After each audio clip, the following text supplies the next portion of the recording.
Good afternoon, Your Honors. May it please the Court, Francesca on behalf of the petitioner, the State of California. The Supreme Court has no legitimacy to overturn the California State Court ruling in Jones v. Harrington. In order for higher courts to revisit lower courts' rulings, there needs to have been one of two circumstances present. The first, a violation of clearly established federal law, and the second, an unreasonable application of the facts at the initial adjudication of the case. Is it an either-or statement, or do both have to be present? Or either or. Thank you. One has to be present. These rules were laid out in AEDPA, the Anti-Terrorism and Effective Death Penalty Act of 1996. AEDPA clearly states that any decision that is contrary to clearly established federal law or any decision that was based on an unreasonable determination of the facts is subject to reevaluation by higher courts. In Green v. Fisher, a 2011 Supreme Court case, the court ruled that clearly established federal law is defined as law set by the Supreme Court at the time of the initial adjudication. That is to say that you cannot apply the law of today to the cases that were ruled on at an earlier point in time. This is particularly relevant when we're talking about Jones. Jones was initially decided in 2006. The California Appellate Court initially reviewed it in 2008. And it wasn't until 2010 that Burgess v. Thompson, the case that allows the entire precedent of the right to counsel to be roped into the right to remain silent, was ruled on.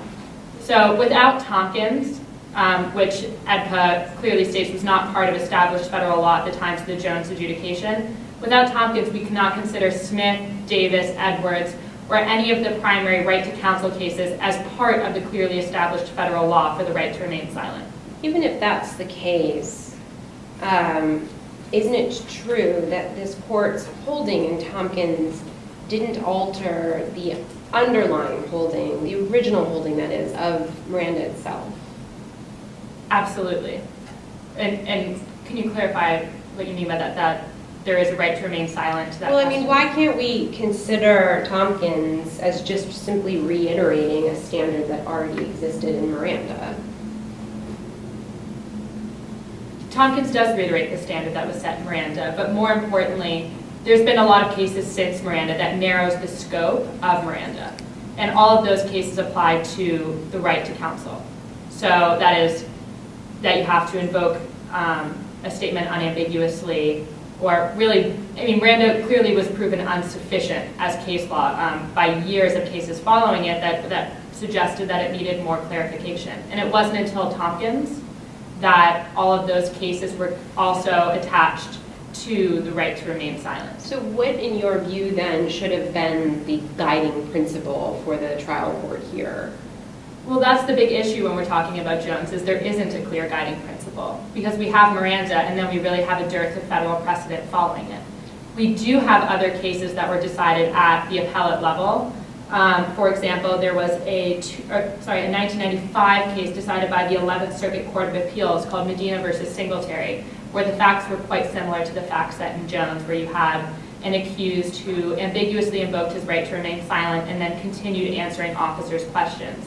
And the 11th Circuit Court of Appeals ruled that... Was the ambiguous invocation in the Medina case similar to the alleged ambiguous invocation here? It was. He basically said that he didn't want to continue speaking, and the officer, or he said something to the effect of, "I'm done," and the officer inquired, "Is that to say that you're done speaking?" And he said he continued answering the officer's questions, which implied that he was not actually done speaking. So in that instance, it sounds like the officer is asked a follow-up clarifying question, right? Which the officer is permitted to do. And in this instance, though the invocation itself was seemingly very clear, and so isn't there an argument to be made that there should have been no dialogue after that? I would argue that there wasn't actually an initial clear invocation, and my co-counsel will speak to that more at length. But to your point, which is valid, the cases aren't entirely parallel, and there are never going to be two cases that have the entirely exact same set of circumstances, and the two cases can be distinguished. My point was merely to illustrate that there were other comparable cases where there was an ambiguity standard applied. And it is reasonable then for the courts to determine that the right to remain silent can be invoked ambiguously. And we think that the Jones court was applying this standard and totally reasonably. So thank you very much, and my co-counsel will continue. Thank you.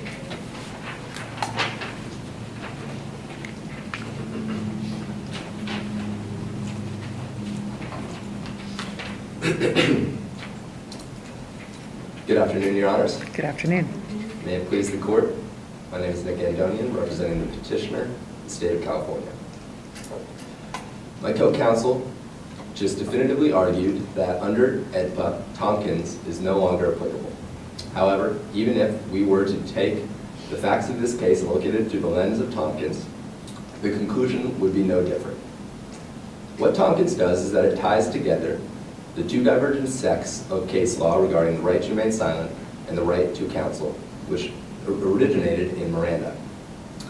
Now, with Tompkins, we are able to look at the precedent cases such as Davis and Smith to decide whether Jones unambiguously invoked his right to remain silent. And in both of those cases, what they look at is that very issue, whether or not it was clear his right to remain silent had been invoked. So, in looking at whether or not that the suspect had properly requested his right to silence, and actually in these cases, his right to counsel, what we were able to look at is the context of the situation. And Smith lays out the limitations of the context that we can look at. We can look at the context preceding the suspect's supposed invocation, and we can look at the immediate context and the inherent nuances of the request itself. What we cannot look at are post-request responses to further interrogation, which is simply a means in place to disincentivize officers from continually badgering witnesses to the point that they cast doubt on their previous statements. Now, these rules came from Miranda. So the original Miranda language, a strict reading of it, would offer very little movement for an officer or a court to judge how a suspect invokes his right to remain silent. The exact language says that a suspect can do so in any manner. And it puts a heavy burden on the state to guarantee that the suspect has waived his right to silence or his right to counsel. That may be the case. I mean, but now it seems as though it's no longer the case. The lower courts received the guidance that they may have needed in 2010. So the question is really under the precedent that was established in Miranda, can we really find that this statement here had any modicum of ambiguity in it? And under Miranda, if you say that that applies, isn't it very easy then to rule that the suspect here invoked his right, quote unquote, in any manner? Yes, under a direct reading of Miranda, it would be. However, I'm simply outlining that to show that that's probably likely what the respondent will argue. However, we must look at the subsequent readings that have developed over time in these cases, such as Smith and Davis, to see that as time has moved on, the Supreme Court has looked at Miranda with a much looser reading, applying the context to the situation to decide whether or not it was ambiguous. So pivoting towards our case here, if we look at the context of Jones's interrogation and the subsequent supposed invocation of his right to remain silent, what we see is that preceding that invocation, he said yes to understanding all of his Miranda rights, spoke at length with detectives, and as the frustration level was rising, there was one outburst: I don't want to talk. I do not want to talk no more, man, which in a vacuum on its own would be a clear invocation of the right to remain silent.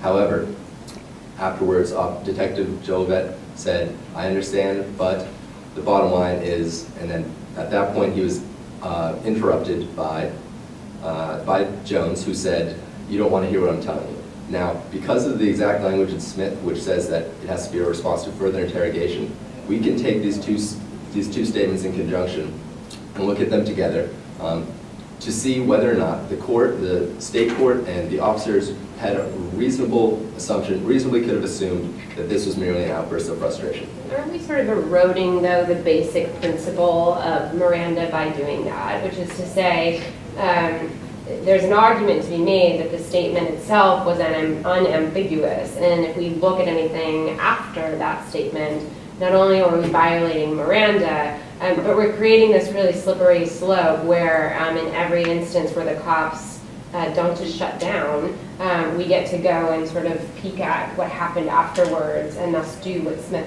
tells us we cannot do. Right.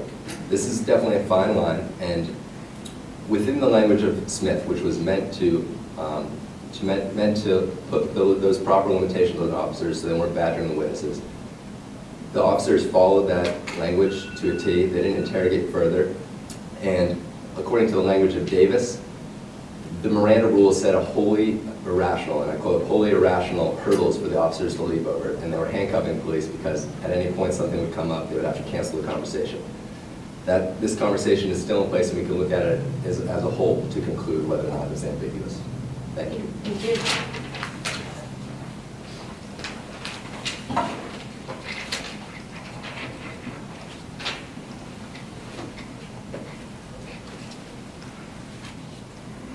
Good afternoon. Good afternoon. May it please the court, my name is Ciara Carroll, and I'm representing Kevin Jones. I don't want to talk to you no more, man. I don't want to talk to you no more, man. Proceeding to question Kevin Jones after he unambiguously stated, I don't want to talk to you no more, man, is a direct violation of his Fifth Amendment right.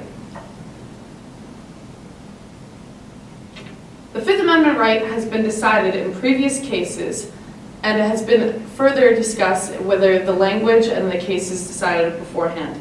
If we want to touch these cases that have happened after Miranda versus Arizona in 1966, then we can apply it here. But if we don't want to, we won't. Miranda versus Arizona in 1966 states, as the respondent or the petitioner has put forth before, once warnings have been given, if an individual indicates in any manner, at any time, during or prior to the questions, that he wishes to remain silent, the interrogation must cease. So one of the things that petitioner is arguing, though, is that in the aftermath of Miranda, additional guidance has been given by this court about what that actually means, that language in Miranda. And one of the things that the guidance we received is in the Smith decision, which is that context actually does matter. And so this idea of can we look to the context here to ferret out whether there is a reasonable jurist could have found ambiguity. What do you say to that, with the context itself calls into question the ambiguity of the statement that you're leaning on so heavily? Yes, in 1984 they decided the context matters prior and during. The only thing that makes this case ambiguous would be what happens after, the fact that Jones continued to talk once the police officer feigned ignorance and saying, speak up more. And that is what makes it ambiguous. But if we're going to apply Smith, which we can, then it remains that the context doesn't matter. And the fact of the matter is that we only have dialogue written. We have no auditory. We don't know if he stood up and slammed his hands down on the table and said, I don't want to talk no more, man. We don't know if he sat calm and said, I don't want to talk no more, man. But we do know that the officer understood, as proclaimed in Owens in 2012, in the Owens versus Florida case. What we need is an officer to what we need is the invocation to be articulated unambiguously and clearly, and a reasonable officer to understand it. After Jones's statement, I don't want to talk no more, man, the police officer stated that he understood, comma, but. There should have been a period after understood, and the interrogation should have ceased. Does it really, are we just sort of splitting hairs, though, at that point? Because one of the things petitioner, of course, has argued is that it wasn't a question, and so there wasn't an ongoing interrogation that would put this in violation of Miranda, for example, or even Smith. It was a statement that was interrupted by another statement, and it's that interruption that causes the ambiguity that we have here that the trial court relied on. And so what do you say to the fact that it doesn't seem to be an ongoing interrogation at that point? Well, given that the questions continued, and given that there wasn't a period, but it was a comma, I think the interrogation did continue. And I mean, if we look at it, it matters. Because if we're looking at it as an unambiguous statement, which I don't want to talk to you no more is, then we see that for what it is, and we see that as a ceasing interrogation. To continue after Owens versus Florida, and the police officer stated this, we have a lack of importance as far as context goes, given that we only have the writing, and we don't know what that looks like.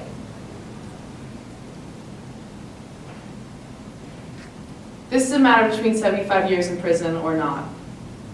Kevin Jones stated that he didn't want to speak anymore. He invoked his Fifth Amendment right. And if we're going to split hairs, I think it comes down to this, because this is a lifetime in jail or not. And if it comes to justice, I think we should split the hairs. So what about the fact that this court, to petitioner's point, is reviewing under a very narrow standard? Do we really have the right to reach back down into the lower court's decision and find that it was all wrong, that no reasonable jurist could have reached the conclusion that they reached? In which court hearing was that? The original court Oh. hearing. Yes, but also we have Miranda. And Miranda has any point and any time. So if we want to reach down to the lower courts, we can, and we can look at that statement. But in 1966, we decided this. It's a very simple case. This was decided, and we're going off of that. So if we look at any of the current cases from 2010 to 2012, they all have the same basis. Thank you. Thank you, Deborah. Yay!